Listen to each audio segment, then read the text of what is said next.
close your eyes for just a moment. Try to remember the exact smell of your grandmother's kitchen on a chilly autumn afternoon. Can you hear the gentle rhythmic ticking of the old mechanical clock on the wall? Can you feel the comforting warmth radiating from the heavy iron stove? Today we are traveling back in time to 1960s Hungary.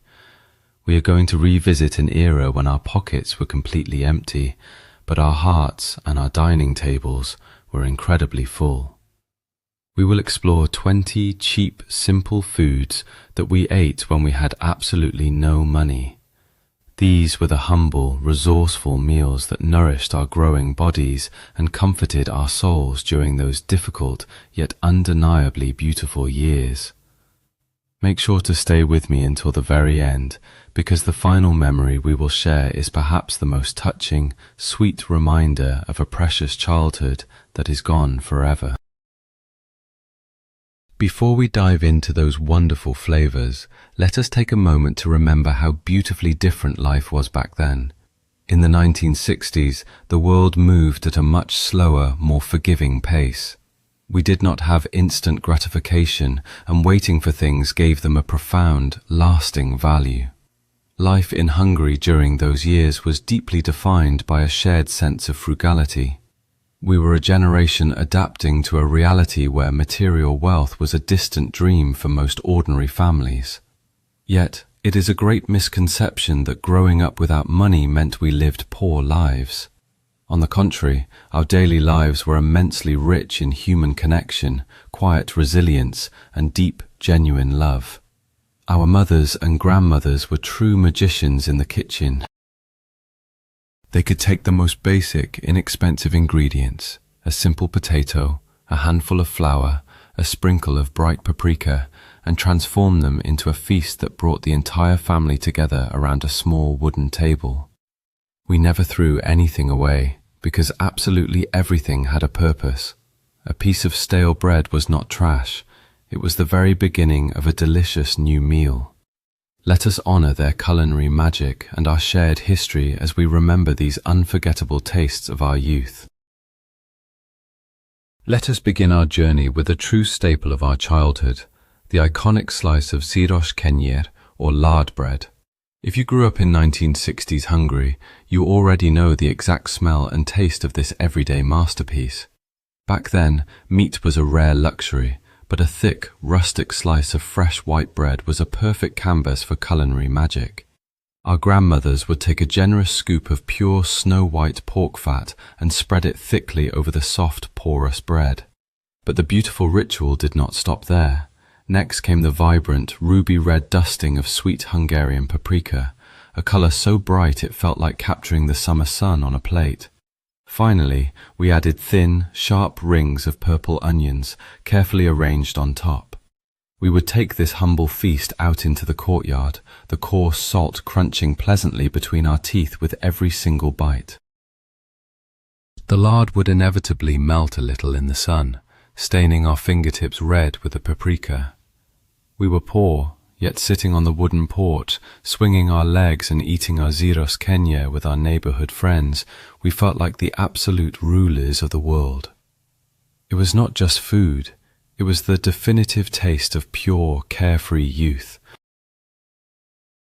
Let us move on to another unforgettable classic, the beloved krumplistesta, or potato pasta. This incredibly comforting dish was the ultimate symbol of Hungarian resourcefulness in the 1960s.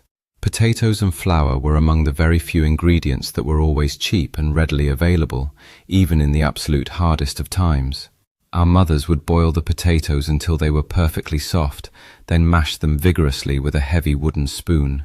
Meanwhile, in a large, heavy iron skillet, they would sauté chopped onions in a spoonful of fat until they were wonderfully golden and fragrant.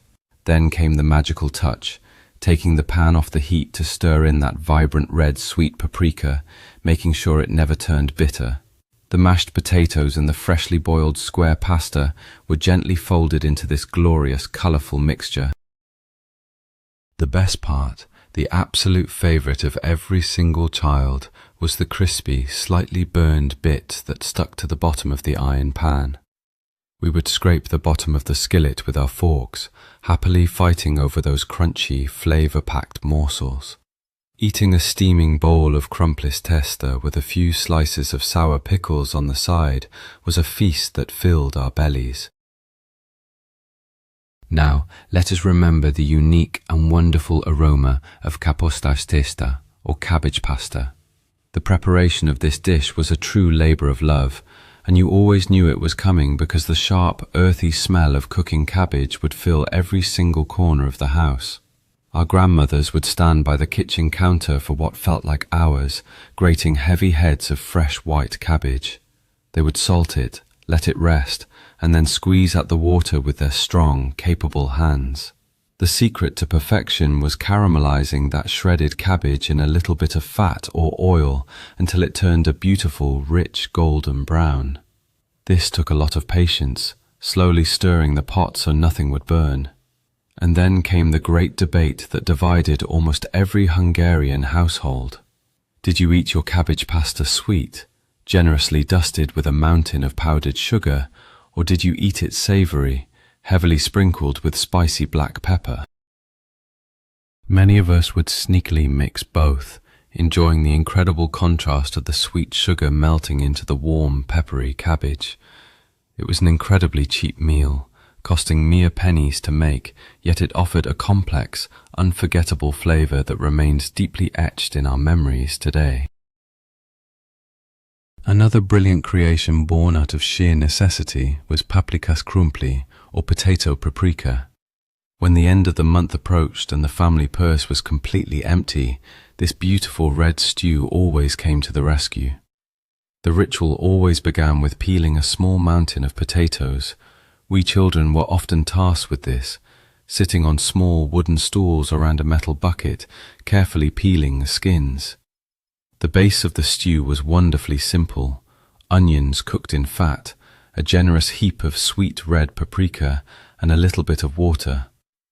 We would toss in the chopped potatoes and let them simmer gently on the stove until the broth thickened into a rich, fragrant sauce. If it was right after payday, or if we were incredibly lucky, Mother might slice a single, thin piece of smoked sausage into the pot. She would slice it paper thin, making absolutely sure that everyone got at least one or two precious pieces in their bowl. We would eat this thick, hearty stew with a massive slice of fresh bread, making sure to mop up every last drop of that delicious paprika-infused red oil from the bottom of the plate. It was a dish that warmed us from the inside out, proving that you did not need expensive ingredients to make a masterpiece.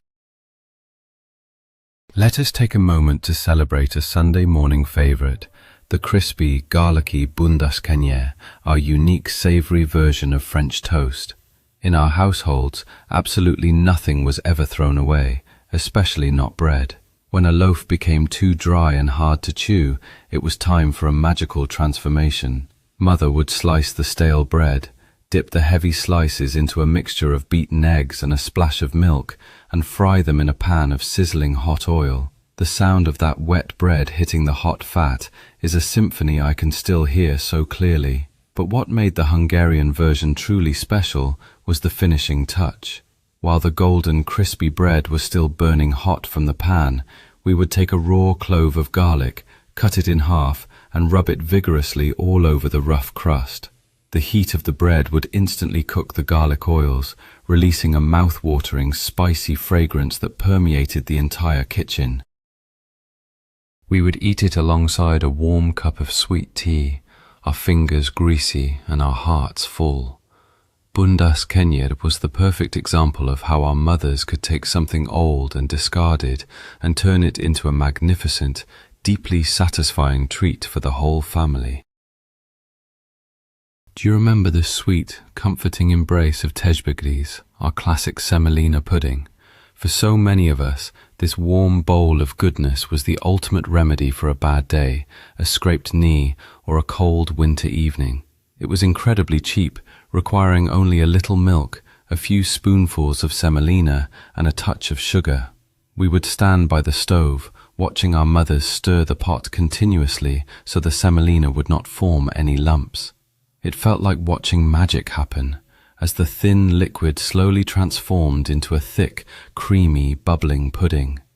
Once it was poured into a wide, shallow bowl, the true artistry began. We would take a small spoon of sweetened cocoa powder and carefully dust the top, creating beautiful, intricate patterns.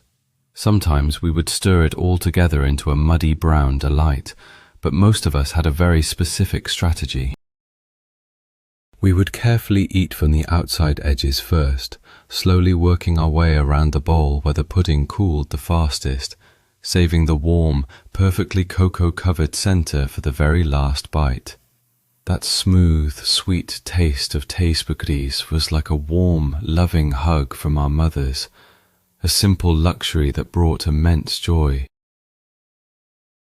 There is perhaps no soup more evocative of a frugal 1960s childhood than rantot leves, also known as caraway seed egg drop soup.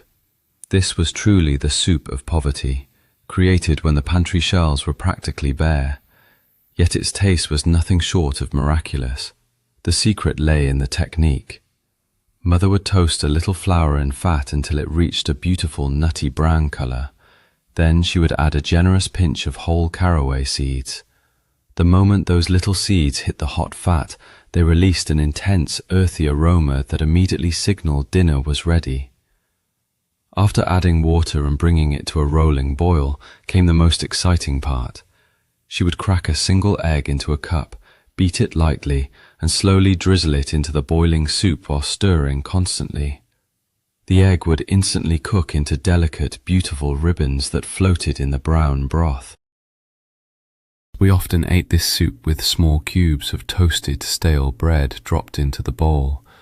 It was completely meatless, practically cost nothing to make, and yet, sitting at the table and blowing on that hot, fragrant soup, we felt deeply nourished. It was the absolute definition of making something extraordinary out of nothing. Now, let us bring our minds to a dish that felt incredibly festive, even on a completely ordinary Tuesday, the wonderfully sweet mákos guba, or poppy seed bread pudding. In Hungary, poppy seeds have always been a symbol of luck and abundance, and they were a very cheap way to add rich flavor to simple meals. To make mákos guba, we relied once again on leftovers. We would take dry, day-old kifli, our traditional crescent rolls, and slice them into small rounds. These dry pieces were then generously soaked in hot, sweetened milk until they became wonderfully soft and plump. Then came the crowning glory, a heavy, dark shower of freshly ground poppy seeds mixed with powdered sugar.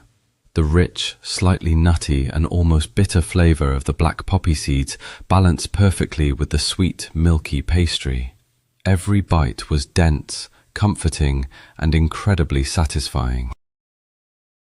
Eating mákos guba always left us with little black seeds stuck between our teeth, prompting laughter around the dinner table as we smiled at one another. It was a dish that turned leftover bakery scraps into a decadent dessert, reminding us that with a little creativity, life could be incredibly sweet.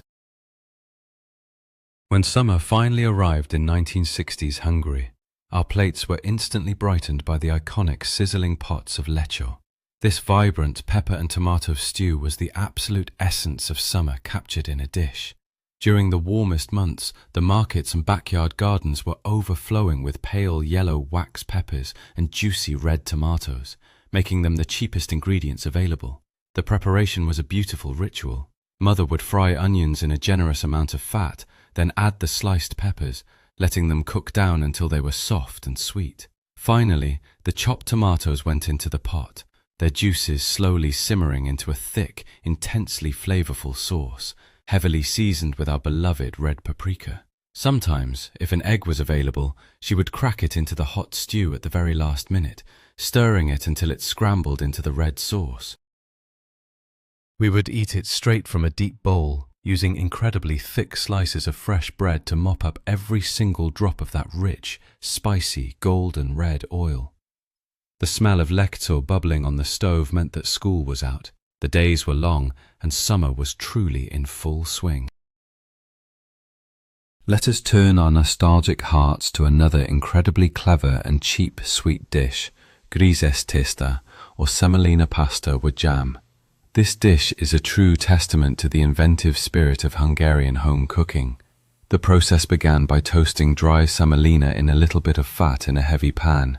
You had to stand there and watch it closely, stirring constantly until the pale grains turned a beautiful, sandy golden brown and released a wonderful, toasted, nutty aroma. Next, a splash of water was added, making the pan hiss loudly as the semolina puffed up and softened. This golden mixture was then tossed with freshly boiled, wide pasta, but the true magic of grizes testa was in the topping. We would serve it steaming hot, completely smothered in a generous layer of powdered sugar and a massive dollop of thick, homemade apricot jam. That sweet, tart, bright orange jam, preserved from the previous summer, melted beautifully into the hot pasta and toasted semolina. The combination of the slightly crunchy, nutty grains and the smooth, fruity jam created a texture and flavor that was absolutely divine.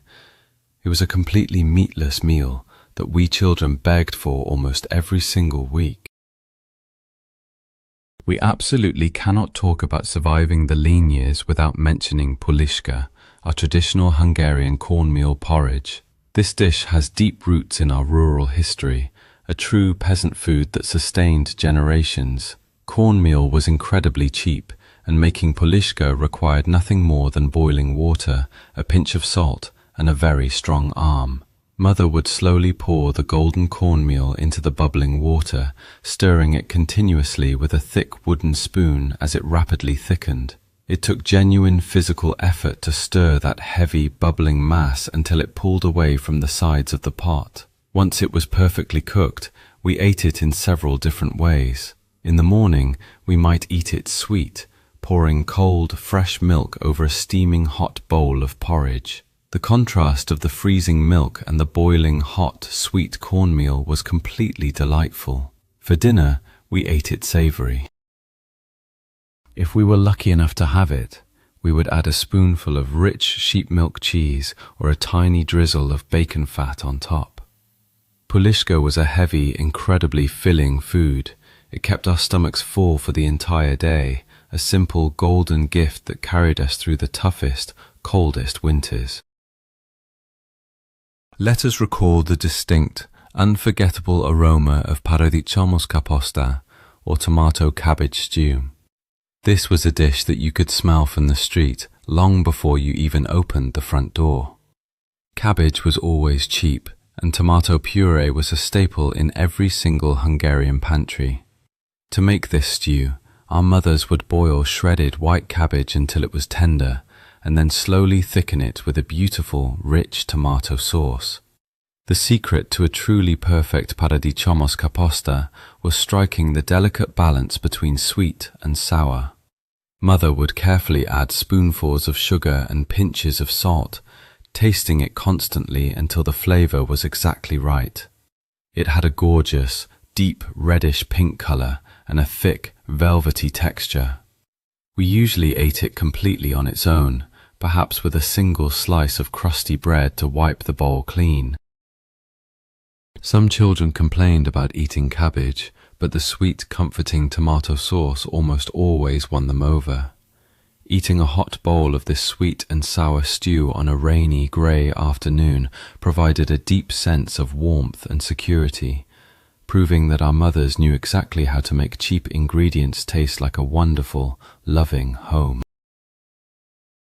When the dark, freezing days of winter descended upon us, we looked forward to the cheapest and most magical treat of all, sült tök, or simple roasted pumpkin. In the 1960s, we did not have access to expensive winter fruits or fancy chocolates, but the massive, heavy winter pumpkins were plentiful and cost almost nothing. Mother would take a massive knife and carefully hack the hard pumpkin into large, thick wedges. She would place them on a heavy iron baking sheet and push them deep into the fiercely hot oven of the sparhelt. As the pumpkin roasted, an incredible transformation occurred. The natural sugars inside the flesh would slowly begin to caramelize, bubbling and turning a dark, beautiful brown at the edges. The entire house would fill with an intoxicating, sweet, earthy perfume that made our mouths water. When it finally came out of the oven, the flesh was incredibly soft, glowing with a bright, vibrant orange color. We would eat it straight from the rind with a spoon, burning our tongues because we simply could not wait for it to cool down. It was winter's natural candy, incredibly sweet, completely healthy, and a wonderful memory of finding pure joy in the simplest things. Sometimes the most beloved memories are tied to the absolute simplest of creations. For us, that was Vajos Kenya Tukora, a thick slice of bread generously smeared with butter or cheap margarine and heavily sprinkled with granulated white sugar. This was the ultimate emergency dessert, the treat we begged for when we came running into the house after hours of playing outside in the dust and the sun. There was no baking involved, no waiting, just instant, sweet satisfaction. The bread was always thick and soft, providing a perfect, pillowy base. The layer of butter acted as the glue, and then came the heavy shower of sugar. The absolute best part of this humble snack was the texture. With every single bite, you could feel the large crystals of sugar crunching loudly between your teeth, followed by the smooth richness of the butter and the soft dough of the bread. It was a messy affair, with sugar inevitably spilling onto our shirts and the kitchen floor, much to our mother's gentle annoyance. Yet, handing us that sweet slice of bread was her way of showing love when she had absolutely no money to buy us anything else from the store. Let us journey outside the kitchen for a moment and remember the smoky, incredible flavor of slambuk. This was not just a meal, it was an entire outdoor event, a beautiful ritual born on the Hungarian Great Plain. Slambuk was traditionally cooked outdoors over an open wood fire in a heavy iron cauldron, the bograk.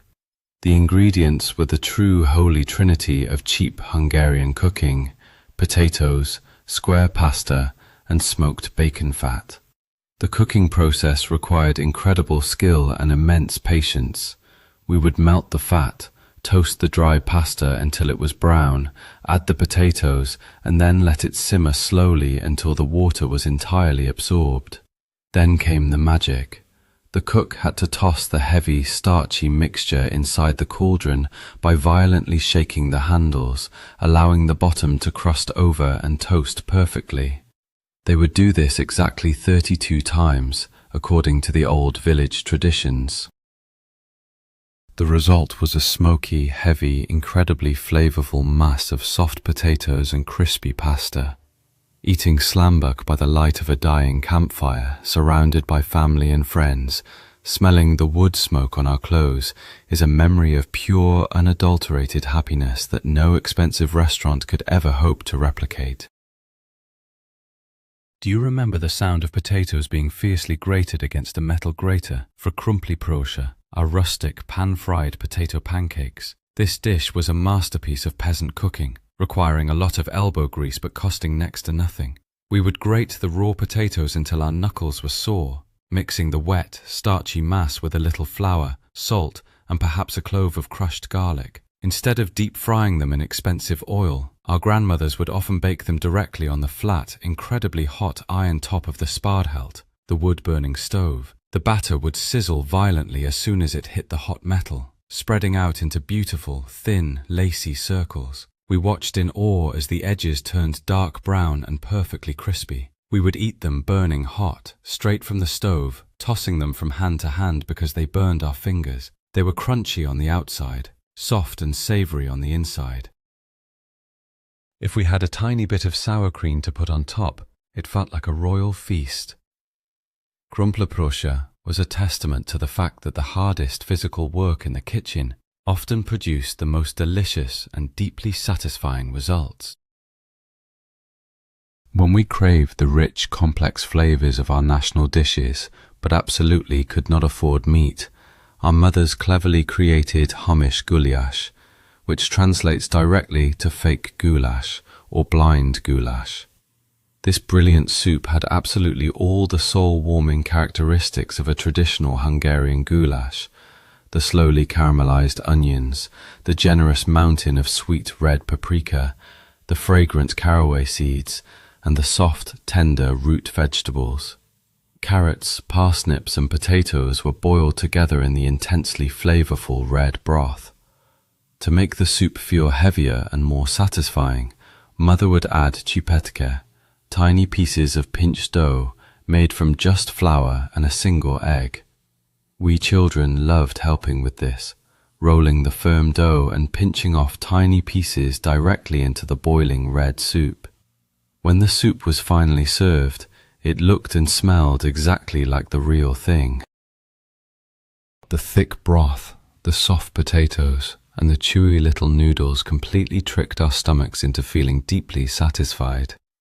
Eating fake goulash taught us a very valuable lesson, that the true essence of a meal lies in the care and the spices, not necessarily in the expensive ingredients.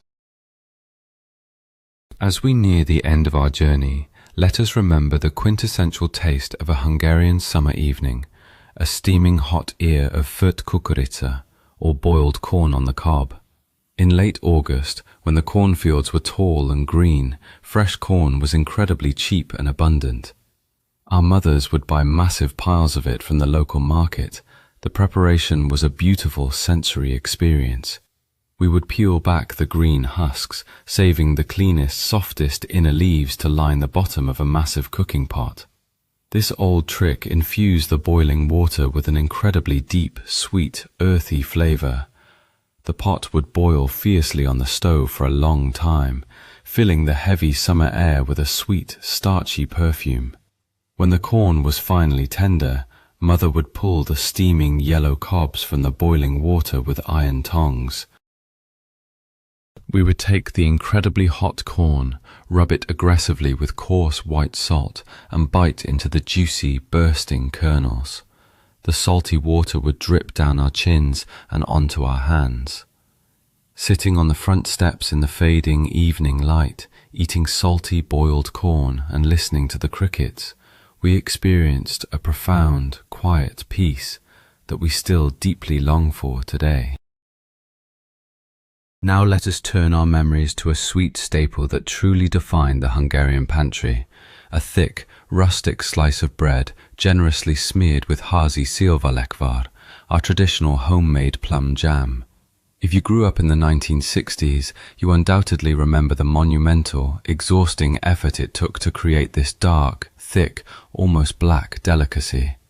Making plum jam was not just cooking, it was a massive communal event. In the late summer, families would gather around a huge copper cauldron set over a smoky, open fire in the yard. We stirred the bubbling, sticky plums continuously for 24 hours or more, taking turns so the fruit would never burn. The result was a jam so incredibly dense and rich that a wooden spoon could stand straight up in it. We did not add any sugar because the natural sweetness of the late summer plums was more than enough. When money was tight, our mothers would cut a massive slice of fresh bread and spread this beautiful, tart and sweet jam heavily across it. We would run back out to the street to play, holding our sticky prize carefully. That deep, smoky flavor of the cauldron is a taste that absolutely no modern factory could ever replicate. Finally, we arrive at the most touching, comforting memory of all, the warm, fragrant perfection of sultama, or baked apples. When autumn turned into a freezing, bitter winter, the apples stored in the cold cellar would slowly begin to wrinkle and bruise. They were no longer crisp enough to eat raw, but our mothers would never let a single one go to waste. Instead, they would carefully core the wrinkled apples and place them in a small baking dish.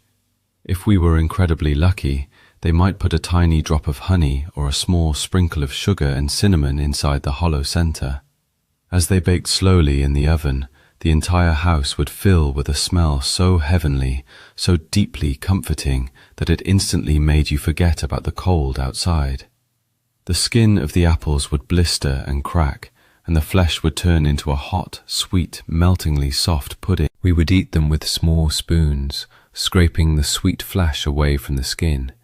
It was the absolute cheapest dessert imaginable, made from bruised fruit, yet it tasted like pure love. It was a gentle reminder that even the most bruised and weary things can be transformed into something incredibly beautiful and sweet. As we come to the end of our nostalgic culinary journey, it becomes incredibly clear what we are truly missing. We do not just miss the savory taste of the lard bread or the comforting smell of the toasted caraway seeds. What we truly miss is the irreplaceable feeling of our youth, the comforting, steady presence of our parents and grandmothers, and a time when life felt wonderfully, beautifully simple. We miss that profound sense of togetherness, when a single pot of potato pasta was enough to make a whole family feel wealthy and incredibly blessed. Those foods were cheap in price, but they were absolutely priceless in the deep love and care that went into preparing them. Thank you so much for walking down this beautiful memory lane with me today. If this video brought a warm smile to your face, please gently press the like button and subscribe to the channel so we can continue to share these precious moments together. Now, I would absolutely love to hear from you. Which of these humble vintage meals was your absolute favorite when you were growing up, and who used to make it for you? Please share your beautiful personal stories in the comments below so we can all read them and remember together. Until next time, take care of yourselves and always keep your beautiful memories alive.